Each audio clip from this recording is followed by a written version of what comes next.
Hi everybody, I'm Steve Saunders. Thanks for joining us.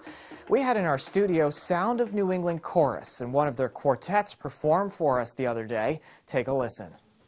Bum bum bum bum bum bum bum bum bum bum bum. Mr. Sandman, bring me a dream, make him the cutest that I've ever seen.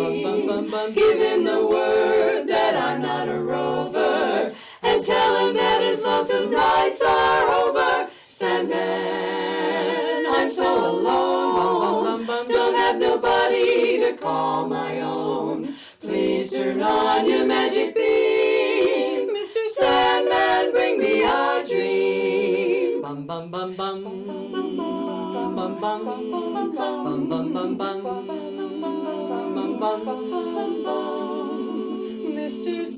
Mr. Sandman, Mr. Sandman, bring me a dream. Give him a pair of eyes with that come hither gleam.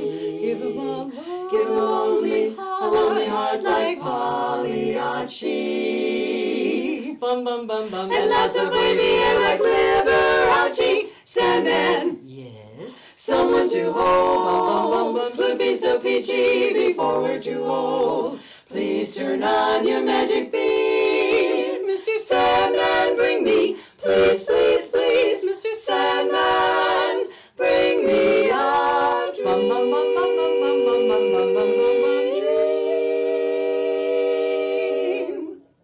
Ah, Mr. Sandman. Well, I sat down with Jen Ludgin. She's the PR person for Sound of New England Chorus. Here's the interview. How are you doing? Good, very good. Very good. We heard some singers earlier, and it was fantastic, actually. Yeah, they're terrific. Awesome. So Jen is here to talk about Sound of New England, which is a branch of the Sweet Adelines International, and she's here to talk about her group. So tell us a little bit about what you do. Well, our chorus, as you said, is part of Sweet Adelines International.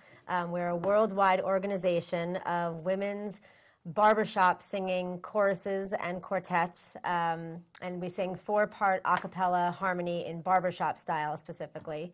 Our chorus is based in West Hartford, but there are choruses located all over the country and in 14 other countries such as Sweden and Canada, England, Australia, New Zealand, so it's everywhere. And obviously the United States has the most number of choruses, but every town, even just in Connecticut, there's probably like 5 to 7 choruses alone just in Connecticut. And our chorus right now has about 55 members, and we reside all across Connecticut from Greater Hartford area. There's people from Greater Waterbury, the Greater New Haven area, and then even into Greater Springfield and even points north of that, people are members of our chorus. So we really kind of spread all across, and age-wise, we run from anywhere. Our youngest members are in their 20s, and it goes all the way up. So everyone converges onto West Hartford where you practice? Yes, yes. We're actually located at St. Mary Home, and we practice in their auditorium every Tuesday night from 7 to 10 p.m., and people who are interested in becoming a new member or even just to come hear us and see what we're about can come any Tuesday night. We're specifically having an open house on the January 22nd that people can come to for a new membership. They'll hear what 4-part a cappella barbershop harmony sounds like. They will see a short performance by our chorus to kind of see what we do, because we don't just stand there and sing like a choir that you would think of. It's kind of like Glee for adults, some people say, but we sing and we'll dance while we're singing. And even during slow ballad-type songs, we're not just standing there very stoic. We're sort of not dancing during slower songs, but we're emoting the whole time. So, and then during faster songs, we do have choreography that goes along with our songs. So it's great. So new members or potential new members will see that, and they can even come on the risers with us and learn a short song or two, a little tag. And it's great. It's fun. But even besides the open house, people can come any Tuesday night.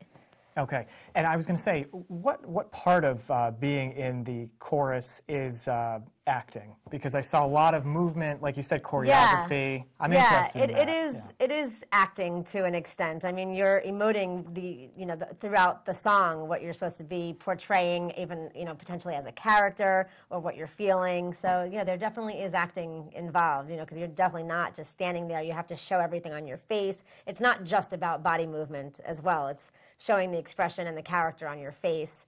And really getting into the song and the words behind it and the meaning to sort of make it come alive. Right. So maybe take me through, on a Tuesday night you have practice, take me through a typical night. What does that look like? Well, usually we start out with vocal warm-ups. Our director, who was actually one of the members of the quartet that was just singing, she'll bring us through vocal education, actually, we call it. So it's not just warming up our voices, doing the la la la la la's. It's learning how to better position yourself or more properly sing, so to speak. So it's about breath control. It's how you're positioning your body. And as a chorus, when you're a solo singer, you can pronounce your words almost however you want. But when you're a chorus of 55 members, everyone's got to pronounce syllables and vowel sounds exactly the same. And we call a lot of the vowel sounds diphthongs, and you don't think about them in your everyday language, but when you're singing, you have to turn your diphthongs, we call it, at the exact same time. And you have to have the exact same ooh, and whether a sound is an ah or an aw, or, everyone's got to have the exact same pronunciation for it to sound precise. So it's not necessarily pronouncing it right, it's everyone doing it the same way. Yeah, the same way, exactly. Yeah, sometimes you can choose there's two different ways a word could be pronounced, like the word aisle. You can either say aisle or all, so to speak. Like the contraction, I will. Right. And you basically, within each song, have to pick and choose a way to say it. And then there are certain words that in your everyday language you might say a certain way, but when you're singing it, you really should sing it a different way. I can't think of a word right now that we do. But sometimes you have to go for what we call a target vowel that you wouldn't think of in your everyday speaking. So it's interesting. It's definitely, I've sang in a lot of choruses throughout my life and regular a cappella groups, but when I joined Sweet Adelines and Sound of New England Chorus, it was a completely different way of singing, different education as to how to sing. I'd always been taught breath control and things like that, but it was just completely different from anything I'd ever done before. It was great. Now, it's been great. Yeah, and do most of the 55 members show up to a practice, or well, they're encouraged to. Right. You hope they would. Yeah. But yes, everyone's expected at every rehearsal. And obviously people go on vacation or are sick. But yes, a majority of people are there every week, which is important because if you're changing something to a song or practicing something a certain way, you want it to carry over from week to week and not be starting over. So it's important that everyone's there learning the same thing, practicing the same thing. So yes, members are expected there every Tuesday. And I'm trying to think of anything. Well, besides regular practices, we sometimes have what we call coaching sessions. There's a lot of, I don't know if you'd call them faculty or just other Sweet Adeline International members who are known for coaching and have specialties. There are people out there who are known for their choreography or known for being able to bring out character or known for being real sticklers on how to turn your diphthongs and proper pronunciation. So you bring different people in to work with you on whatever your chorus specifically needs. So we have a bunch of people that Sound of New England Chorus has either worked with in the past and we really have a good relationship with and jive with really well, or someone that we've heard about that has a particular specialty that our chorus needs to work on, and then we try to bring that person in. And sometimes it coincides with our rehearsal nights, and other times it's different times. So that's the only really extra thing that there is. But that's important too, and it's really fun. Yeah, it seems like a lot of fun. When we saw that quartet earlier, fantastic. Yeah. It sounds so good. So maybe you can talk about some of what you're practicing towards, maybe some of the events that you've done, and maybe some of the, I don't know what you would call them. You go to an event and... Well, we have every year, we're in the northeast region of Sweet Adelines, and there are regional competitions every year. Our region happens to mostly be the beginning of May, sometimes the end of April. So we do have one coming up. Most choruses compete in them every year. If you win your region one year, you don't compete the next, but that's a whole confusing on-off scenario. So in our regions, regional competitions are in Springfield, Massachusetts every year, and it's a whole weekend, and you basically compete with what you call a package. It's one uptune or faster song and then one ballad, and you're basically graded on that, and there's first, second, third place winners. And my chorus has actually won our region several times. And when you win your region, you then, the following year, go on to what's considered the international competition, and that's against all the other regions' winners. So we've represented our region in several international competitions. Most recently, we went to Seattle, but we've also been to, I'm trying to think where else we've gone, New Orleans, we've been to Portland, Oregon, Salt Lake City, Atlanta, Las Vegas. Wow. And Honolulu. All over. Yeah, yeah. That's really exciting. Yeah. Huh. Wow. And even the international regions attend those as well. So the different regions, I think there's one or two in New Zealand. So their regions, winners come in Australia and Sweden and all the international places as well. Now, is this, are the quartets competing, or it's the whole chorus? Well, there's actually two separate competitions. There's the chorus competition. Which would be the 55 members in yours. And choruses within our organization range. I mean, so there are some choruses that are, on the smaller side that are 25, 30 people. Then there's our chorus. We're kind of considered mid-range, mid-size. And then there's choruses that are anywhere from 90, 100, up to like 120. Even. There's a couple of choruses that are really, really big that are in like the 110, 120 range, but they're sort of far and few between. So yes, there's the chorus competition, and then separate from that is a quartets competition. And not all the quartets compete every year, and there are some quartets within choruses, like Just for Kicks actually that we just saw. They perform and they love to perform and at events and within our choruses, shows and stuff, but they don't compete. But there are other quartets that do compete every year. And so it's the same weekend, it's at the same regional competition, but it's a separate contest. Okay. So how do the quartets form within your 55 members? Is it just four people get together and say, hey, let's... Well, it's got to be four people who sing the four different parts. Within barbershop harmony, there's four different parts that will sing. There's what's called the lead, and they basically always sing the melody.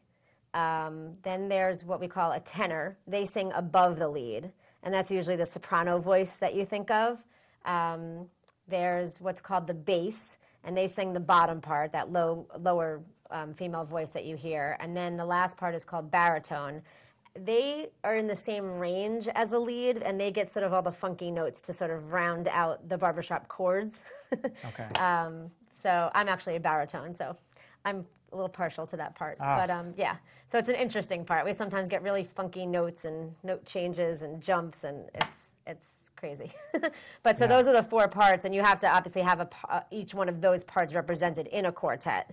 But how each quartet comes about, sometimes people will throw people together. They'll pick people who they think might, some choruses have a quartet coordinator, and they'll just try to pick people who they might think sound good together, and they'll test them out and try them. Other people try to get together with people they might be friends with and see if they sound good. You've got to make sure you have a good blend for a quartet to stick. If you have people with extremely different voice sounds, it might not blend together, but you never know. So it's something that has to be tested out and worked on. Right. I myself have never sang in a quartet. I haven't had the pleasure of doing that yet, but I hope to one day. So excellent. So I'm sure someone that's watching would probably maybe even want to get involved with Sound of New England. How do you have to audition for something like that, or I know that we welcome any singing level. I mean, you do eventually have to audition within the process of getting into the chorus, but it's not like you have to have years and years of vocal training.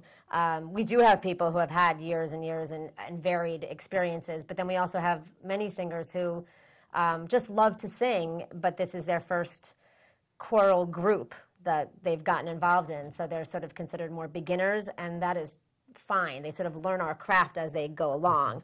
And the vocal education, like I was talking about earlier, really helps them get there. Right. So we take anyone at any level.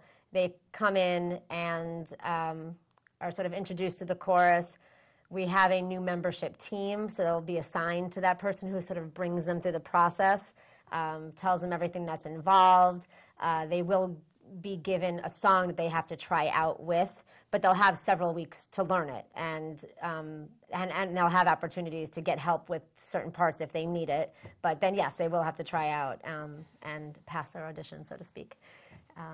We just want to make sure, that the person can sing in general. Sure. But just to make sure that they can actually sing a harmony part, or if they're more properly suited to sing the melody and be a lead, see what their range is. Those are the kind of things we test out. So if someone wanted to get involved, what would you suggest be their first step? Well, the first step, you can check out our website, which is www.soundofnewengland.org. We also, if you wanted to talk to someone live, we have a 800 number, and it's 877-LOVE-TO-SING. And there's different extensions based on what you want. If you just want to talk to our director, I think that's just extension 1. Mm-hmm. But yeah, you can call and you leave a message and someone will call you back. You can check out our website. It's got lots of different things on it. You can see a picture of the chorus. You can check out our director. It has information it has samples of our songs.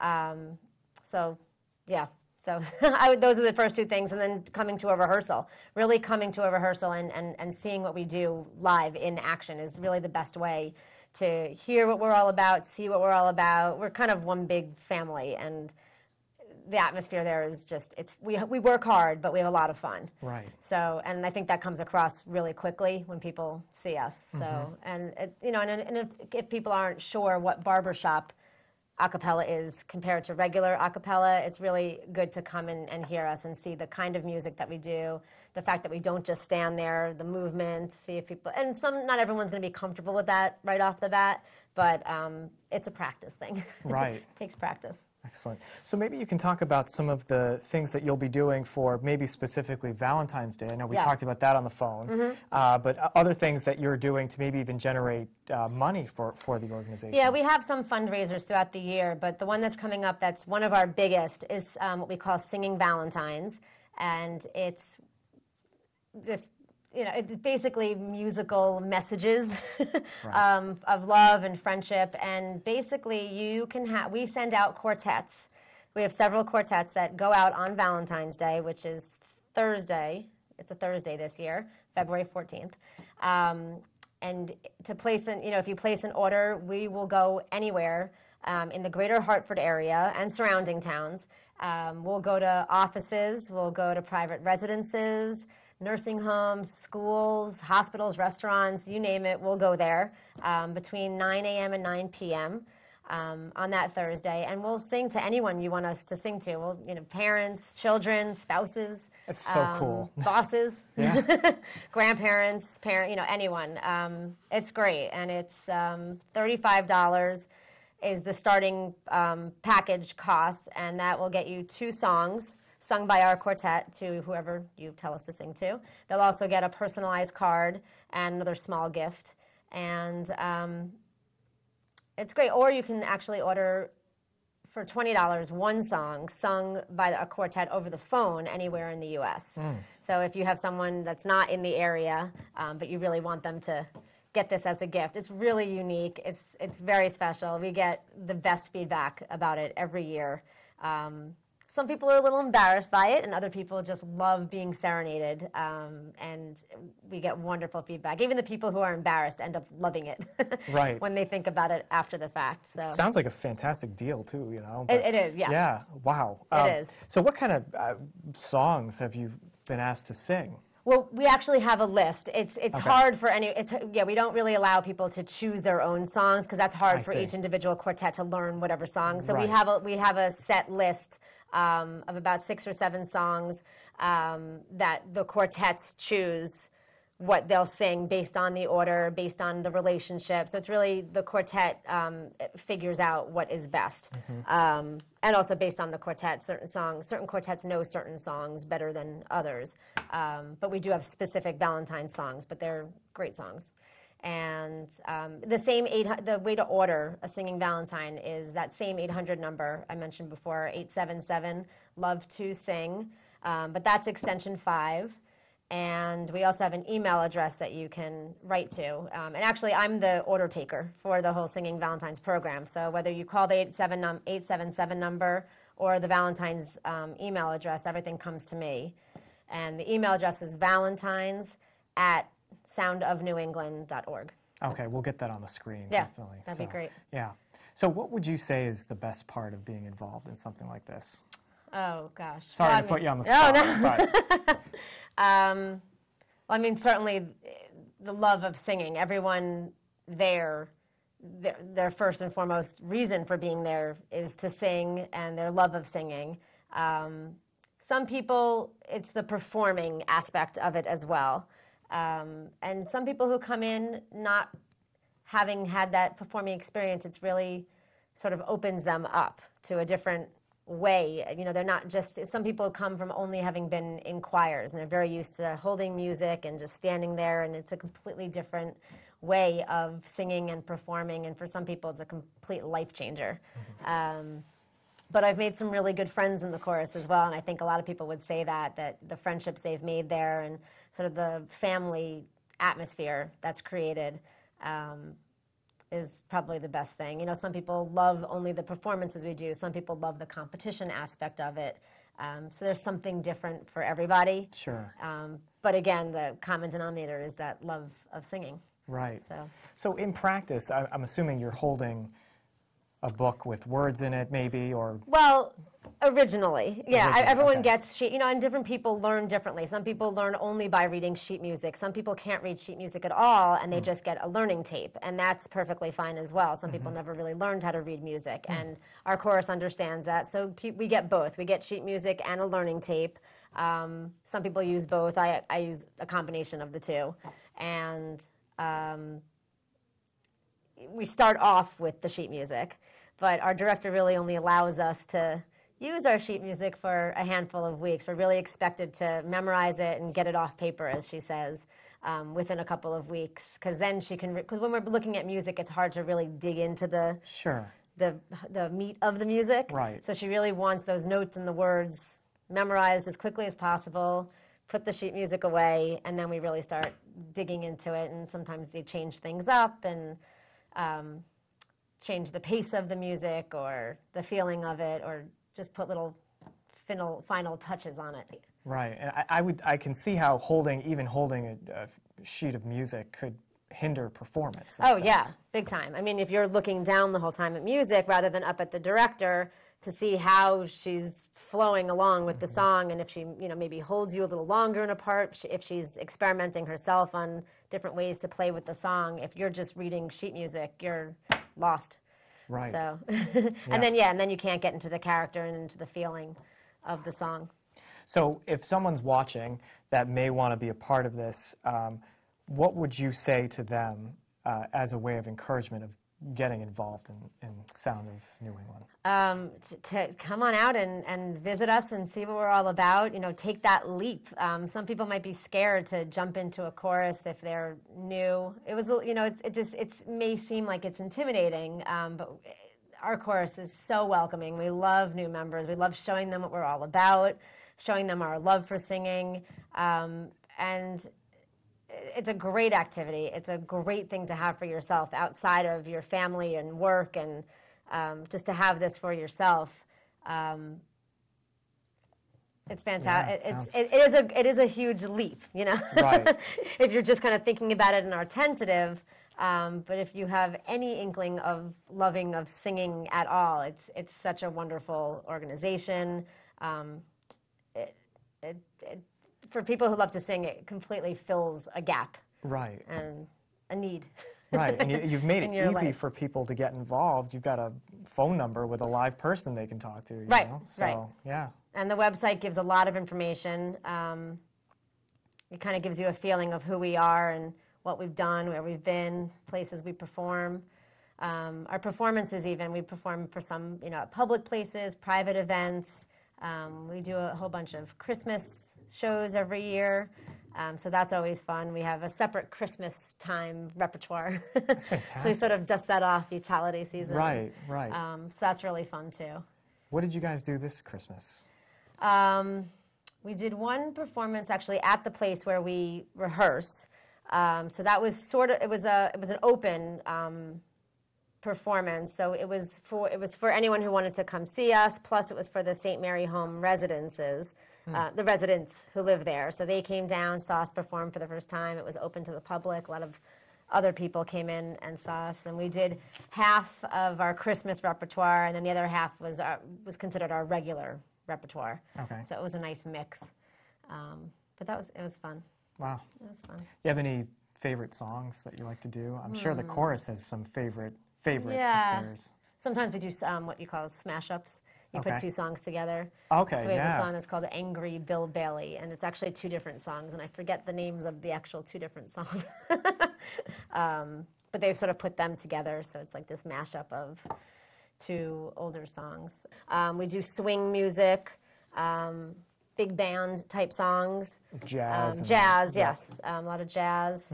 And it's a really nice mix. We have taken some current songs and tried to do more current songs that don't have that, big beat. We use the song, it's an 80s song, but Celebration. Okay. We have that within a mashup of other songs as well. So that's a really fun one. Wow.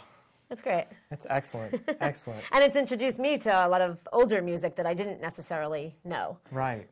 Which is fun as well. That's fantastic. Well, thank you for coming out on the show. Thank you so much for having me. And it sounds fantastic. It is. Maybe we'd like to get some footage down in West that'd be Hartford at some point. That would be great. All right. Thank you so much, Jen. Thanks so much. Thanks. If you'd like more information about Sound of New England Chorus, you can go to their website, soundofnewengland.org. I'm Steve Saunders. Thanks for joining me for another edition of Around Town. I'll see you around town.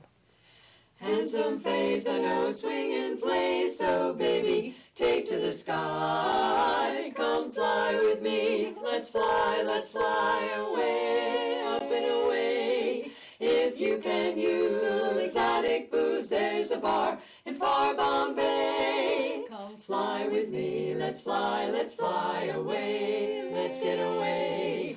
Come fly with me, let's float down to Peru. In Llama Land, a one-man band, and he'll toot his flute for you. Come fly with me, let's take off in the blue. Off in the blue, once I get you up there, where the air is rarefied. We'll just glide, just starry-eyed, once I get you up there. I'll be holding you so near, you may hear angels cheer, 'cause we're together weather-wise. It's such a lovely day. Just say the word and we'll beat the birds down to Acapulco Bay. Perfect for a flying honeymoon, they say. Come fly with me, come on, babe. Come on, babe, let's touch the sky. Come on, baby, let's fly.